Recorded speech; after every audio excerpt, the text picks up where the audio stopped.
Morphe has been iconic in the beauty guru era on YouTube, and they made a name for themselves working alongside huge influencers. This palette, and actually my highlight today, do we even see this, is actually a shadow from this palette. And then you open her, it says Morphe X Bretman, and then you open her or whatever. My palette that I created in collaboration with Morphe. It is called the Jaclyn Hill palette, which just sounds so weird for me to say, so I just call it my palette because I don't know. They've worked amongst names like Maddie Ziegler, James Charles, Jeffree Star, Jaclyn Hill, Bretman Rock, Nikita Dragun, and that's just to name a few. This billion-dollar brand sold affordable makeup products backed by all these big names people loved.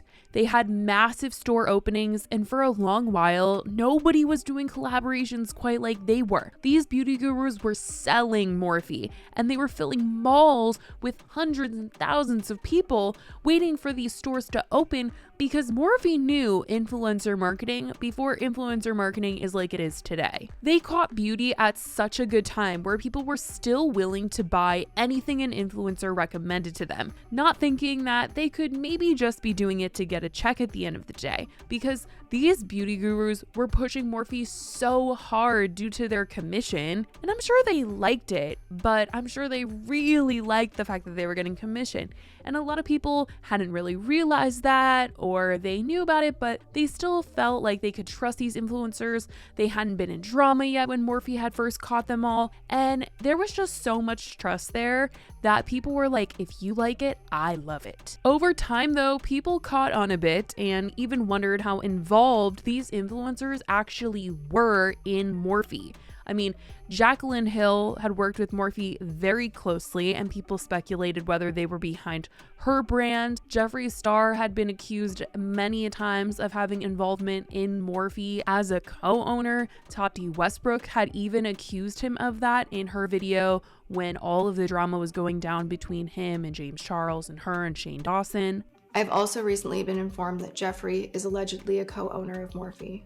Morphe being so heavily involved with influencers was definitely their rise, but it's kind of also their fall as well. After all these years of working with these stars, drama followed them along the way. And when influencers such as James Charles and Jeffree Star were called out, so was Morphe for their association with them. And it kind of felt like they never truly recovered from all of that. All of them. It truly felt like Morphe was going down, and so were people that they were working with or had worked with. And as much as they tried to keep up by collabing with other influencers or celebrities, it just never hit the same like it did in the beginning. And last year, the brand took its biggest hits. They were hit with several lawsuits. One that was over alleged dangerous eye makeup products. There was a proposed class action lawsuit accusing Morphe of knowingly engaging in false advertising, unfair competition, negligence, and products liability in connection with its manufacture and sale of makeup that is quote-unquote inherently dangerous. According to the complaint, 3 people claimed that Morphe was offering up eye makeup products that contain color additives and ingredients that are dangerous when used on the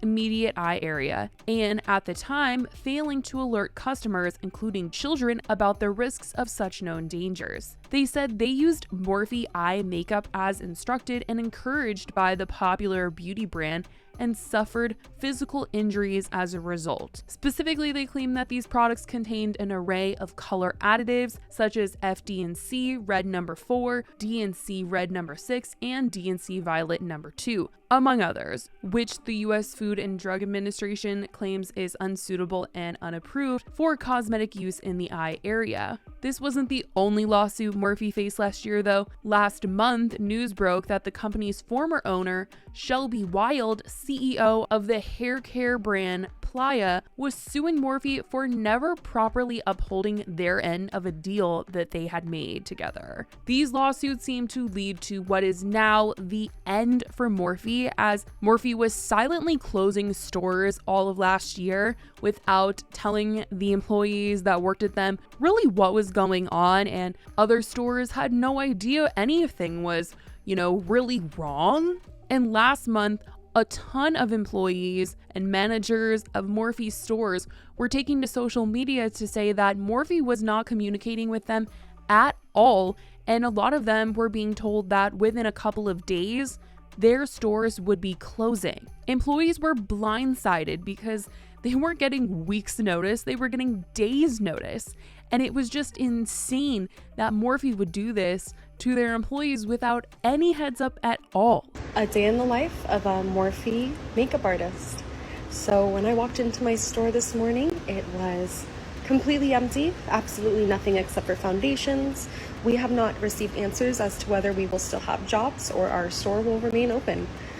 Justice for Morphe employees. I do work at Morphe at Washington Square. I'm a beauty artist. I just started working here around 6 months ago, a little bit more over 7 months. And today at noon, it's about to be 7 p.m., we were notified that our store's gonna be closing tomorrow. So tomorrow is gonna be our last day working, and we got 1 day notice. It needs to be said because I don't know why I'm not hearing anything about it. I'm assuming no one knows because, again, haven't really heard anyone talk about it. But Morphe has been closing retail stores for like at least a year now. Hush hush, real quiet. They're telling everyone that it's due to like lease stuff. Anyway, so like I said, I'm the store manager of one of those Morphes. Tomorrow's actually my last day. We're packing up the store.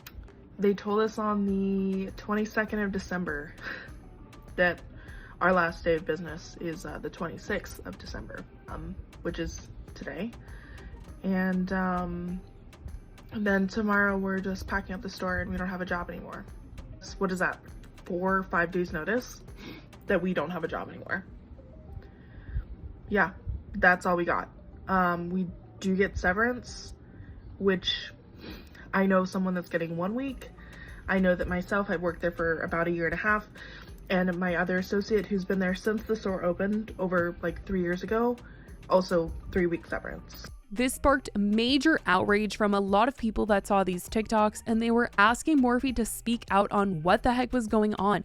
These store managers and employees still had no answers as to what the future was going to hold, what was going to happen to their stores, if this was happening to all stores, just some stores. Nobody knew what to expect or what was going on. It wasn't until January 5th that Morphe actually decided to put out a statement in regards to everything going on. Most of these TikToks were made back in December during Christmas, which makes that even sadder because that all happening during the holidays is the last thing people need. But when Morphe did speak out this week, they said, "We have made the difficult decision to close all Morphe stores in the US. We are forever grateful to our store teams for their passion, talent, and dedication over the years. Customers can continue to shop Morphe online and at select retailers.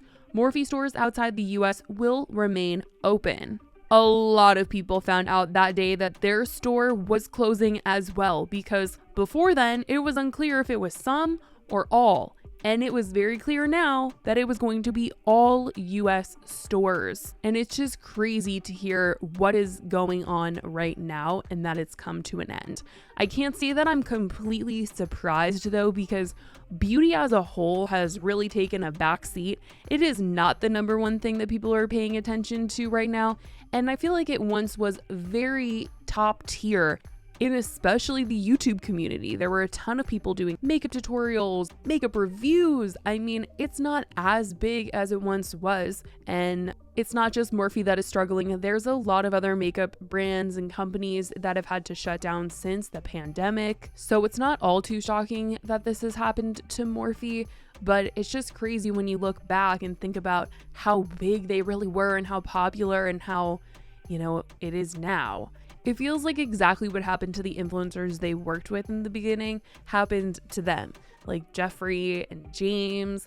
It's still a thing, but they're just not as poppin' as they once were. It feels like the passion really isn't there anymore either. Like, these beauty gurus put their heart and souls into their reviews and tutorials before, and now it just feels like they kind of have to do it. And now that it feels that way, it's not as exciting and people aren't that interested or invested in it.